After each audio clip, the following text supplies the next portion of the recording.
So it's the weekend of May 25th, Memorial Day weekend. I had to remove the roof of the camper. We've discovered a leak, and that required the tarp on the top to prevent further leaking, and the construction of a scaffold so that we could work easily on the roof.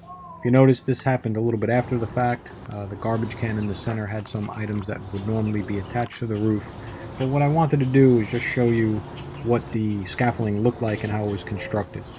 So basically I had a number of 2x8s and a number of 2x10s that were assembled using screws and glue for those upright members you're looking at here.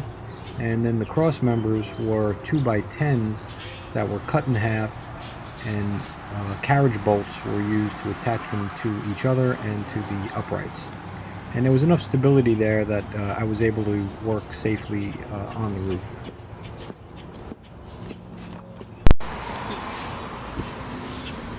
This is the area where everything was soft. Cutting away the roof,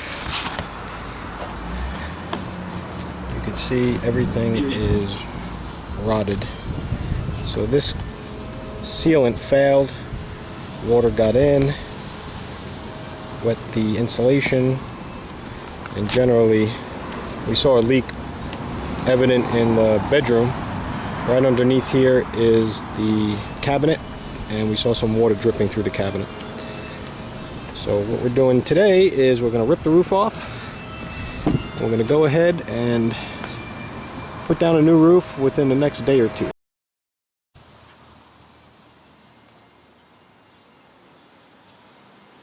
So there's two things to notice here. One is with all the stuff they put on there, it still managed to rust that screw. So obviously it was not doing its job. Second thing to notice is this track is missing that rubber piece that goes over it to protect all of the screws. So that side felt okay. This side seemed to be the only one. We're replacing all the vents with new vents, and we're going to use the same air conditioner. So next step is, I think we're going to have to take off the awning because we have to get underneath here to this bar, take this termination bar, take the rubber out, and of course the bracket goes over it. So cross that bridge when we get to it.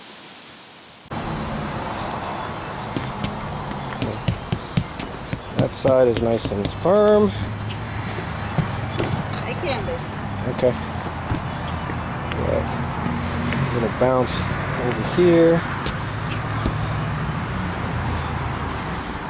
A little bounce over here. This sounds a little weak here. A little weak here. Alright, so what we're doing now is we're going to take off all the roofing, all the stuff on the roof, the vents, the vent pipe covers, the antenna. Everything's going to come off. And we'll see what we got underneath, just like that side that had the rot in the front.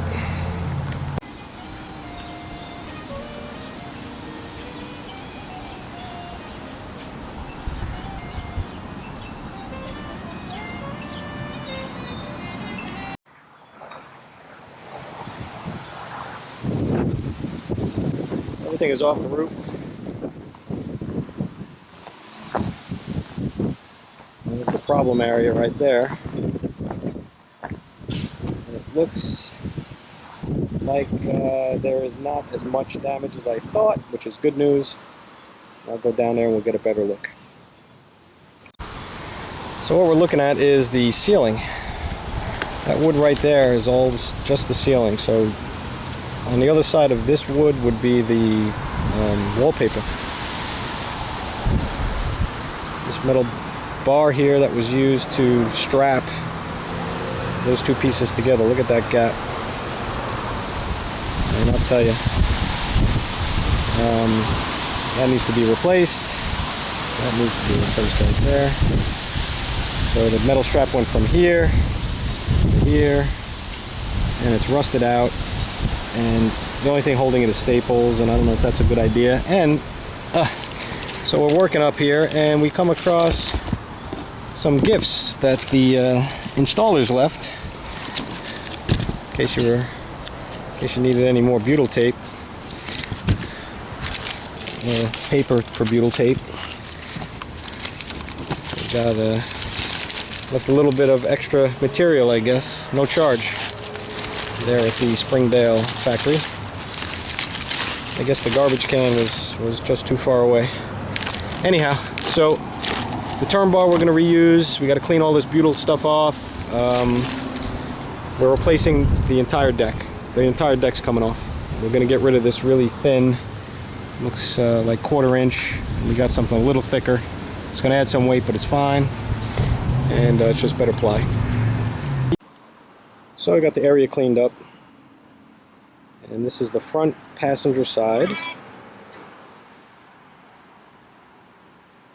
And we're looking at the two corners that come together, the two rails that come together, that were held together with this piece, which is now rotted away. And what we're going to do is replace that. So wherever the manufacturer pulled wire through the ceiling, they used a metal tube to channel that wire through, and they didn't protect it with anything, so there was a sharp edge around every metal bar that came through. Went to Home Depot, found these things for like nickel each, and it's what electricians use, and it worked out perfectly. So here I'm at that same area with the rotten wood, and I'm taking out a screw that doesn't want to come out because the wood no longer has any strength. It's just floating around in there. You can see the wood just popping around. And that nail, that screw that looks like a nail, should have threads all the way down, but they all rotted away. So this rot's been going for a long time. So you're looking about day 2. This is the second day that we're taking off the roof. The roof came off pretty easy because it was put in with staples, so it just pulled right off. And what you'll see in a moment is everything exposed. Insulation, ducting, electrical wires, you name it. If it was underneath the roof, you can see it. I did find all the spars in good condition. That wasn't bad, and I did not see anything else that was a real showstopper. So we just went ahead and prepped everything, plugged all those wires that we could find with those metal tubes. This is that same one we showed you earlier that was in the front of the camper where the metal bar was. I lap jointed it, so I took out the rotten piece, and I had a piece of oak that was 2x2, and I went ahead and lap jointed that and cut out a notch for that pipe. And after a few cuts to get it nice and tight, I got a good fit, and there was no more gap at the front of it that there was prior. And this piece right here will give a lot of strength, and it being wood, it's nice and rigid. Being oak, it's nice and rigid.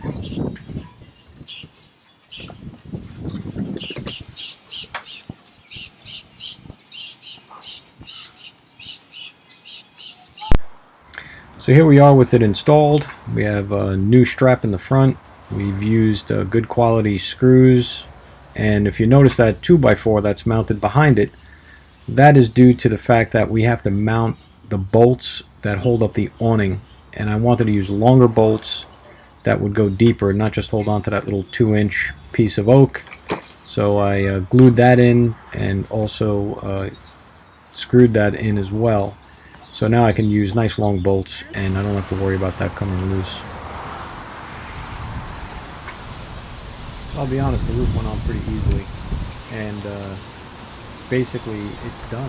We just had that little piece in the front to put on, and this was ready for the new roof to go down, which we purchased from RecPro. It was a roofing material that the RV industry used, and as you'll see in the next part, that did not work out so well.